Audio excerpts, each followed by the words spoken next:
Mas Vigo, Gimana, Dim? nah, gua kan dapat bantuan beras nih dari pemerintah, beras Bulog di rumah. Nah, bagaimana sih pemerintah itu bisa mengatur beras Bulog ini agar tepat sasaran ke masyarakat secara efektif dan merata? Jadi, Dim, sepengetahuan gua, jadi gua selama kuliah ini ada mata kuliah manajemen logistik. Nah, jadi apa yang digunakan oleh PT Bulog, manajemennya itu tentang manajemen logistik, itu sama dengan apa yang gue pelajarin.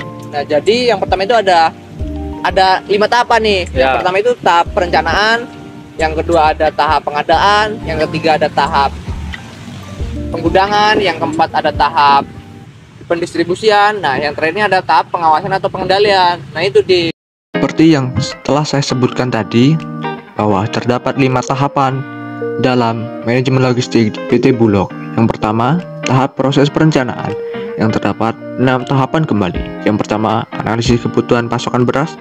Yang kedua, perencanaan pengadaan. Yang ketiga, perencanaan persediaan dan penyimpanan. Yang keempat, perencanaan distribusi. Yang kelima, pengembangan rencana kontingensi. Dan keenam, pemantauan dan evaluasi.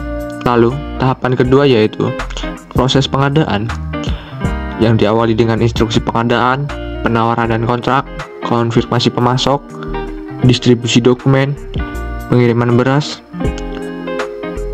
lalu ada pemeriksaan di gudang, dan yang terakhir yaitu pembayaran.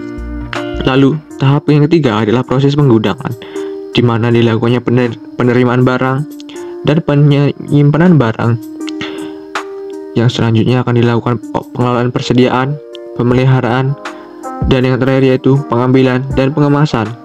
Lalu tahap yang keempat adalah tahap distribusi, di mana penyisian Bulog mencangkup penyimpanan beras di gudang pusat, gudang regional, dan display untuk dilakukan distribusi.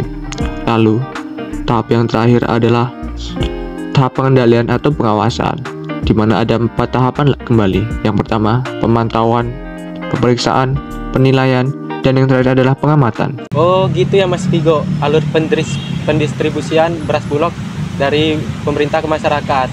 Sekarang saya udah paham. Makasih ya Mas Vigo.